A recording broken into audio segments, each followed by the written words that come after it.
Dedicated to the pursuit of man's knowledge and the expansion of his horizons. Oh, and here we are in the active live room. Kia ora. We're just all kind of in the jazz moment as such. Kia ora, Myele Manzanaza. How are you doing? I'm good, Miles. How are you? Excellent. I'm very good Cool. as well. You're about to become really, really busy over the next few days. Yeah, I mean, to be fair, most musicians in the Wellington area are going to get real busy over the next few days, and I'm no exception. I have the very unique privilege, though, of being able to present a couple of concerts of my own for this festival, which is pretty cool. Yeah, you're heading to Myele. Yeah, that's right. So 2 dates, is it? Yeah, 2 nights at Myele. Thursday and Friday. Friday night is going to be Myele Manzanaza and the Eclectic, which some folk may know as my sort of, for lack of a better word, the groove band, like lots more sort of coming out of the extension of my beat maker side into a live band format. But Thursday, which is the music that you're about to hear, is the Myele Manzanaza Trio. That features a very special guest all the way from New York City by the name of Matthew Sheens on the piano, whose magical touch you're about to hear, as well as New Zealand bass stalwart Johnny Lawrence. Oh, right. Yeah, and people will actually be able to see it on our live stream as well, which is pretty exciting too. Hi, world. Yeah. No, I was just sort of had to write a brief little press thingy for you. And this idea of you being a planet in a solar system and all of these other planets of the Wellington musical world are coming or rotating around you and attracted by the gravity, but there's also comets and so on. And it seems to make a lot of sense. Yeah. Yeah. I mean, I can see where you could go with that analogy. I'm not the sun.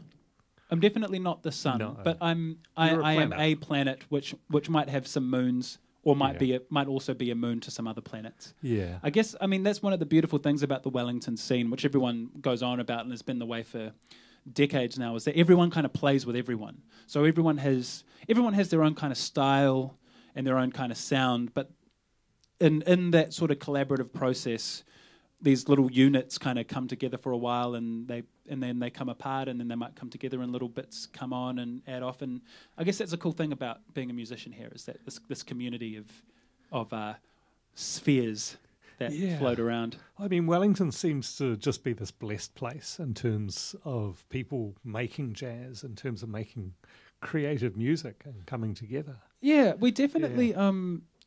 And again, it's a cliche, but we definitely per capita punch well above our weight, I think. And I guess with a festival like the Wellington Jazz Festival, you've got, aside from all the big name internationals, you've got so much local talent on display, which has always been there, but doesn't, for whatever reason, the focus and energy on it isn't there except for this part of the year. So for the folks out there listening, make the most of it this week, but make the most of it through the year, because there's some amazing talent that needs to be heard here. There certainly is. Yeah. Over 100 gigs, which, if you think about a city the size of Wellington, is phenomenal. Yeah. What are we like? Yeah. What, less like 500,000 population, something give or like take? that. Yeah. So to have 100 gigs, of which at least 70% are going to be like good. At least good. Harsh. Well, everyone knows there's there's a scale of gigs. Sometimes gigs are train wrecks or just don't have the energy. But at least I could looking through that program, I could say at least 70% of that is stuff I want to see, and the 30% that I don't want to see, I'm not going to name, because that would be awful to do on live radio. But there's amazing talent here. It's for real. It's really amazing, and one of the amazing gigs is something you're about to get a taste of right here, right now, with the one and only Johnny Lawrence and Matthew Sheens. Okay. One more plug. Myele Manzanaza Trio right now on Radioactive, and tomorrow night at Myele, 7 o'clock. Get your pre-sales, because the pre-sales are selling well. There might be some door sales, but I strongly suggest getting your pre-sales. Okay. It'll be a little bit cheaper to get your pre-sales too. Yeah, much cheaper. All right, so this first tune that we're going to play is an original of mine called Itaru's Phone Booth. And I'll give you the spiel about it after we play it. But Itaru's Phone Booth. Here we go.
Yeah, that was phenomenal. I was suddenly transported to a sunny day on the west coast of the United States. Wow. Thanks. Well, funnily enough, so that's called Itaru's phone booth. And the coastal reference is an interesting one that you picked out. So the story of that piece is there was a man, this is a real story, there was a person in some coastal town in Japan, so same ocean, Pacific Ocean, called Itaru.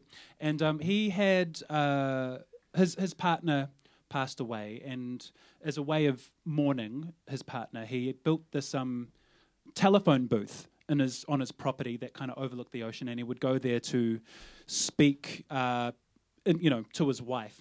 Obviously not for real, but like sort of that grieving process. It was a space for him to have this place to grieve for his wife and feel like he was saying the things that he wanted to say and whatnot. Anyway, so there was that massive tsunami that came through and took out a bunch of the coastline of Japan, including the Fukushima nuclear plant. And the village where this guy Itaru was from, like everyone lost someone in that tsunami. And so the whole town has this grieving that they're going through, and this phone booth becomes sort of this place for everyone, like a community place to, whether it's some kids telling their grandmother that they made the soccer team, or maybe it's a woman who lost their husband and wanted to say all the stuff to them about how much they appreciated them but never got the chance to, and it became this place for that process. And I thought that was just a nice poetic image, and I guess is loosely speaking the inspiration behind that tune. Yeah. So yeah, that's a great springboard. Yeah. Okay. I think we need another song. All right, we need another one. Another tune. Yeah. Well, man, what should we play? Let's play. We have a tune that we're going to play called Resilience. This one has a spiel about it as well. Maybe we'll spiel about it a little bit after we play. But it's a tune of mine, and it obviously features us as a trio, and it's a nice arrangement. I played it in a bunch of different formats over the last year or so, but this trio arrangement's a nice one and a nice way to present it. So here we go, without further ado.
That just got intense. Thanks, Miles. Wild. Yeah. So obviously it's a great privilege for me to be able to play for you folk here in the Active Studio, as well as for the folk in the audience listening to this in their cars or in their offices or wherever they are. It's also a really amazing privilege to play with these musicians. Like, as you heard, like Johnny Lawrence was going in just now, and Matthew Sheens flew all the way from New York City to be with us, and he was going in and out and all around. And so, you know, with that intensity that you're talking about, it's the product of a collective of people kind of pushing it to where it goes. So it's I'm a lucky guy. It's an intensive dialogue. Yeah. Yeah, Man. Yeah. So quite a bit of that was, or some of that is improvised. Yeah. So okay. So with the way I guess